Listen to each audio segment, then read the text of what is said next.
Good evening, everyone. It's lovely to be with you tonight. I think my story here in Cambridge is probably quite a common one that we know to many of you, in that I wasn't born here, but moved here as an undergraduate to Newhall or Murray Edwards College, if I can avoid showing my age too much. Finished my degree and then realised I couldn't find any particularly good reasons to make the trek back to hilly, soggy Derbyshire. So I spent a year in this lovely place working in special needs education, and then went on to become a teacher, and I've now been teaching in Cambridgeshire schools for 13 years, and I've been a city councillor in Castle Ward here for 6 years. And so when I think about the growth of Cambridge and what the future of Cambridge will be like, what I think about is so many similar stories of people who move here, fall in love with our beautiful city and make it their home. And so my vision for the future of Cambridge is a city which doesn't just thrive now, but continues to thrive for years to come.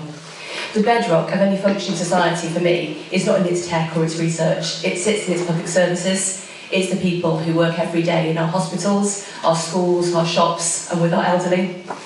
Traditionally, and still today, they are often amongst the lowest paid roles, and we see in Cambridge inequality becoming entrenched because the people who perform those vital roles often can't afford to live in the city and amongst the communities that they serve because the cost of housing is simply so high. So for me, what we plan for how Cambridge will change over the next 12 months and we face the challenges ahead, I think we also need to think about what we will need in 30 or 50 years' time, which is a thriving public sector. And that means we need to start thinking now about how to make sure our housing is affordable and our city is well connected so people can live near to where they work. I'd also like to see Cambridge is green, with lots of bugs, hedgehogs and worms. And it's been really interesting as a councillor to see examples of how urban greening and promoting biodiversity has been used in new developments. I'm thinking, for instance, about Trumpington. I can see Philippa here tonight, and Eddington, where actually we've seen that the right combination of pollinators and careful management of the verges and waterways can create spaces within urban areas which actually promote almost better habitat for our insects and small mammals than barren open fields. I think we need to learn the lessons from what's worked well here and what hasn't, so that Cambridge in 30 years' time has streets lined with trees, verges covered in wildflowers and bee blocks in every home. So my vision for Cambridge is ultimately one where we're in charge of our own future. We'll talk a lot tonight, I'm sure, about whether Cambridge should grow and where it should grow, but for me, how it grows is equally important, and I think it's vital that Cambridge has the right to determine its future itself. That's one of the reasons why the Liberal Democrats have resisted Michael Gove's proposals for a development corporation, which would take those choices out of our hands and put building lots of houses in Cambridge somewhere into what may well be Keir Starmer's quite large inbox after the general election. For me, those plans risk a whole load of government interference, with probably very few houses, no schools, no GPs and no shops to show for it. Something that 6 years of working with Cambridge Residents Association groups has taught me quite quickly is that in Cambridge we're quite good at getting things right ourselves and working hard and collaboratively to do that. So for me, the vision for Cambridge is one that I hope we here can craft together. Thank you. Good evening, everyone. My name is Shane Manning and I'm the Conservative Party candidate for Cambridge. Now, it won't have escaped anyone's notice that the population of Cambridge has grown massively in recent years, and it continues to grow. Over 10 years ago, a forecast was made that the population of Cambridge would hit 147,000 by 2031. Friends, we hit that milestone in 2021. Now, as much as that's exciting in many ways, and it's a real tribute to our city that so many people want to live and work here, the speed and scale of that growth is causing challenges, particularly around housing and congestion. With housing, we have too few and they're too expensive, as has already been mentioned. And on congestion, our roads are too busy and too dangerous. Now, the next MP for Cambridge, and indeed the next government, need to have a clear plan for the long term and be willing to make bold decisions in order to give us a secure and sustainable future. Now, the Conservatives, over the last 10 years, have invested millions into Cambridge, and I think it's over 500 million just into investment projects alone. So we've shown our commitment to the future prosperity of the city, but we need to do more. On housing, frankly, we need to build more homes in and around the city. I know that's not always popular, but we do. And we need to make sure that those who want to buy a home can do so affordably. Now, this government have built over 2.6 million homes since 2010. And as part of our manifesto, we've made the bold pledge to build another 1.6 million over the next Parliament, but crucially, only with local support and in the right places, which I don't think is something that Labour is committed to. They're going to build regardless of what you think. But on the affordability side of things, we've done a lot too. We're cutting people's taxes so they have more money to spend to get that all-important deposit. And we're also abolishing stamp duty for first-time buyers up to the £450,000. This will transform the housing market and help hard-working families get on the property ladder. On congestion, we need a balance of short and long-term solutions. Short-term, we need to encourage those who are willing and able to walk, cycle and use public transport to do so by making sure that the infrastructure is there to make sure it's safe to cycle, that it's efficient to use a bus and that a bus will take you where you want to be. But longer term, whereas I think the Labour and Lib Dem GCP are just happy to build more buses, we're more ambitious than that. We have a strategic plan to build a light rail network across our city, which research shows that it's not only the best way to make a modal shift, so moving people away from cars, but it's also going to truly transform the way people get around our city, and it's better for the environment too. So just to wrap up, so bear in mind I'm close to time, my vision for Cambridge is that we have more affordable homes for hard-working families that are from Cambridge and want to live in Cambridge. My vision for Cambridge is to make sure that we have long-term strategic transport infrastructure that matches the ambition, the potential and the dynamism of Cambridge. And lastly, my vision for Cambridge is that the hard-working people of Cambridge benefit from the growth and the success of Cambridge. Thank you. Good evening, ladies and gentlemen. I'm the independent candidate, David Carmona, and you've come to hear about our vision for Cambridge, is that correct?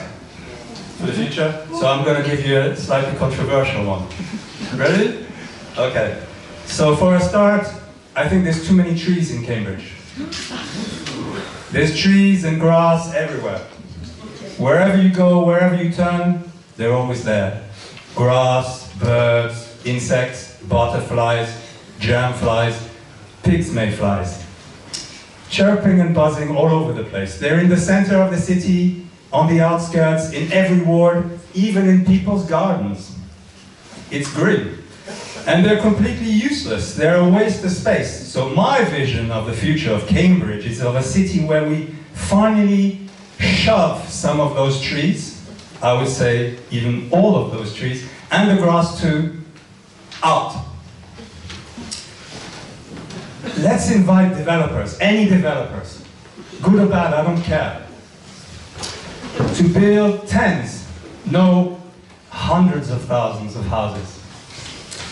On the green belt, on the grey belt, and on the yellow belt, I don't care what you call it.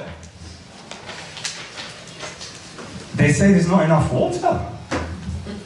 We can ration water. What's the problem? Half a glass a day, a 2-minute shower every month should be more than enough for most people. And if you want more, you can nip down to Tesco's and buy a bottle of mineral water. Another thing I don't like is poor people. You see them all over the place in this country. They're horrid, with their cheap clothes, second-hand cars, and missing teeth because they can't afford to go to the dentist.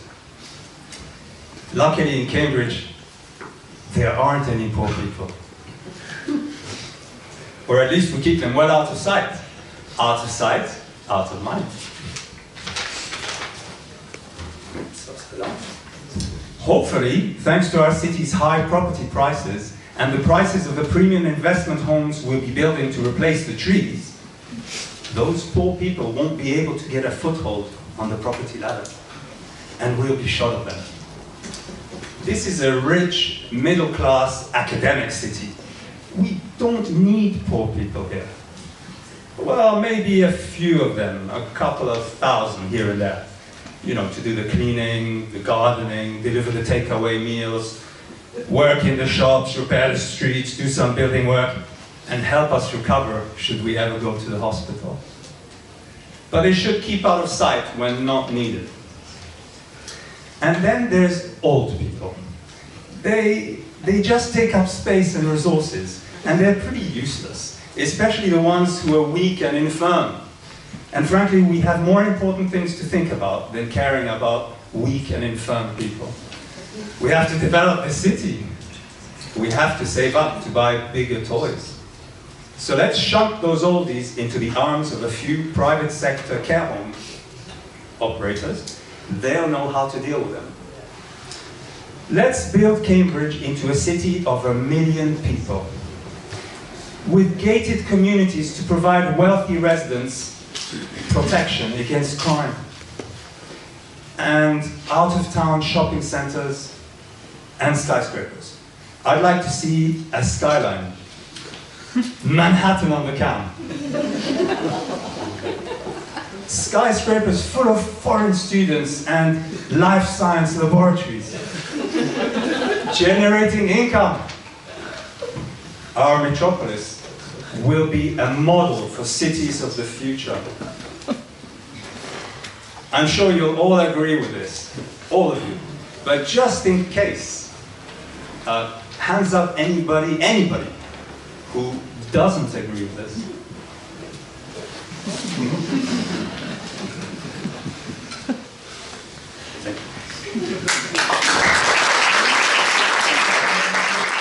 Hi everybody, I'm Sarah McManus and I've been an active and proud member of the Cambridge and South Cambridge Green Party for about 10 years. So elections are all about stories and messages. And I don't know about you, but I prefer my stories when they have a bit of truth in them. Maybe some facts and some evidence. So here's some facts about the future of Cambridge. What do we know about the future of Cambridge? We know, first of all, fact one, without urgent action, Cambridge will run out of water as early as 2029. We will go to the tap and nothing will come out and it will be horrifying. So that's in about 5 years. Fact. Fact two, this water shortage is caused by global heating, which is caused by carbon emissions, which is caused by humans, just to get that in there. Fact three, 99% of Cambridge's water supply is from chalk aquifers and other groundwater sources. Fact four, developers can no longer demonstrate water neutrality for Cambridge's growth projects. And fact five, the proposed solutions, which are the Fens Reservoir and the transference from the Grafham water, these proposed solutions won't be ready by 2029 when we make our journey to the tap. The Fens Reservoir is not going to be ready until 2035 and Grafham water not till 2032. So, fact six, the clear message is Cambridge is past the point of sustainable growth. Okay, we're already there.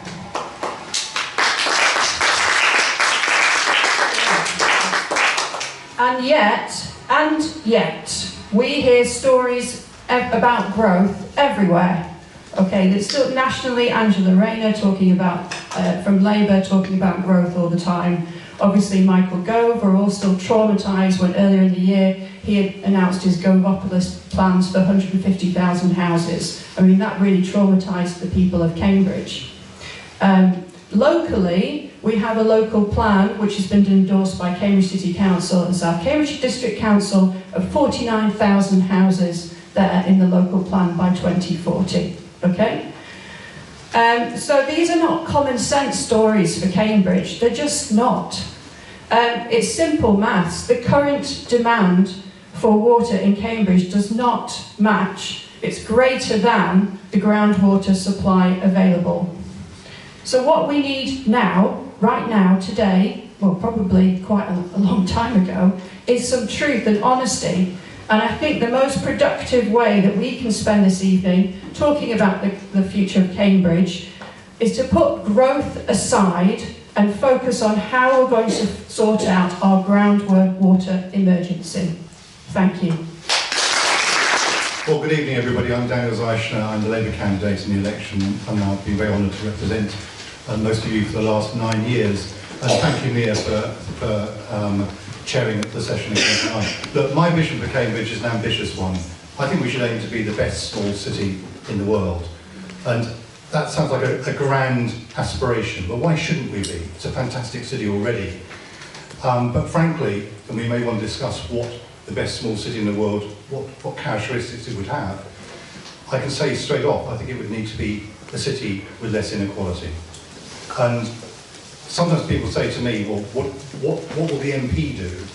And what I would say is, it's got to be a team effort to do this. So I try and work with are all our local representatives. We have a complicated governance structure, as I think many of you are aware in this part of the world.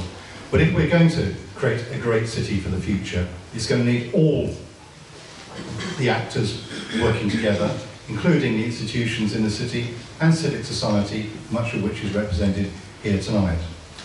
So, a much less divided city. There are some ways in which that can happen. I genuinely believe that Labour's New Deal for working people will make a difference for people who are on insecure contracts. There are too many people in the city who don't know how much money they're going to be earning by the end of the week. It's absolutely got to be an environmentally sustainable city.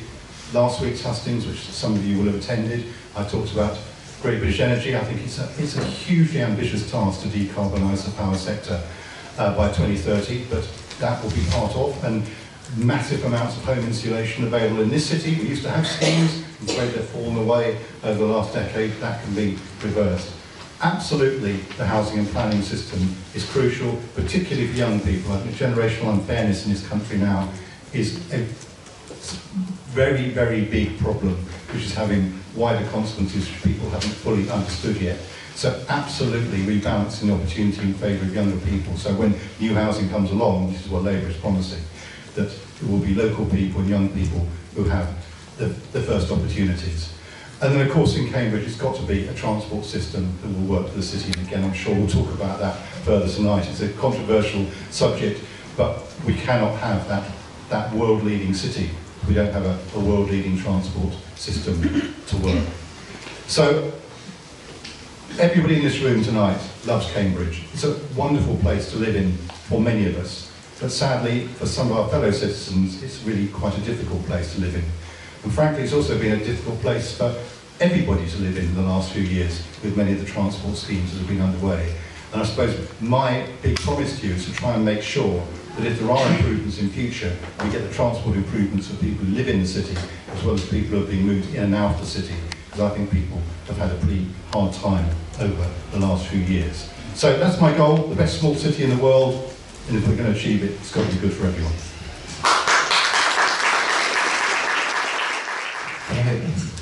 So my name is Dr. Khaled Abutaim. I'm an oncology consultant. You can see I just came back from the hospital. I was trying to cover my clinic and my two colleagues' clinics as well. One had to travel and the other one on sick leave. But here we are. So I'm oncologist by training, as I said, and political advisor as well. Why I'm standing? I'm standing here for many reasons. One, I learned honesty, and this is why I'm standing. We are really facing problem here in the city, and always when I talk to my patients about chemotherapy, about what we are going to do, maybe patients with stage 3 and 4, we have to be very honest where we are. The city really suffer. I can say stage 3 type of cancer. We are really facing big problems. We are talking about 9 years of the labor here, and this is the city center. Horrible roads. Can you believe it? I can't believe it. My mom coming from Bethlehem. I born in Dubai. I'm doctor, all my sisters, doctors as well. At home, we really love our work. We are honest, and this will build the trust. I will not accept to see my lovely city, Cambridge, like this. I will not accept to see my city suffering from roads like this. 9 years, nothing done. When we are going to do something? Another 5 years? I would like to show you something. This is the St. Luke Church. Can you believe it? Have a look, go visit the church. My lady, she's a Polish, very Catholic, and she's shocked how the churches here, how the city treated. Yes, outside the city, lovely new building, lovely new houses. For sure, not for you kids. Not for you, for very rich people, 700 plus, 1 million plus. So what we need to do here, we need to work together to save the city, the roads, the environment. Our rivers suffering from pollution. My apologies if I will be very, or a little bit negative, because I'm facing trouble here. This is Cambridge, as you can see, and all Kingsland. I used to work in Kingsland as a consultant there. It's going to sink soon under the sea level because of the climate. because of the weather. If we don't do anything now and protect the city, all these beautiful houses, which is not for us, not for our kids, going to sink. What we need to do here, we need to act now. There is a science of reading the future. Before we build, we have to think about the consequences of this building. Where is the sewage going to be? Where is the water coming from? As my colleague said. I had a letter saying, when I moved to Cambridge a few years ago, saying, oh, don't drink the water. I got 2.5-year-old, I got 5-year-old, sorry, like this. And I stopped him from drinking water. Why? Because it's polluted. So there is, in the south of the country, there is parasites in the water. So I can't tell my patients to drink water. I used to tell them drink 1.5 to 2 liters to survive a day with the chemotherapy. But now I have to tell them boil the water. So we have pollution. They are talking about E. coli in our water and rivers more than the normal levels anywhere. We have to act now to save our future. If we don't do anything now, I think we are going to stage 4. This is not Cambridge what we know it. This is a very historically unique city. Believe it or not, the A&E size is smaller than Harrow Town. The train station is smaller than Harrow Town. So basically the services here, not for the city, for a smaller city. So how are we over-expanding? We have to review each plan. We have to control it by our citizens, by our workers and our councillor. Thank you very much.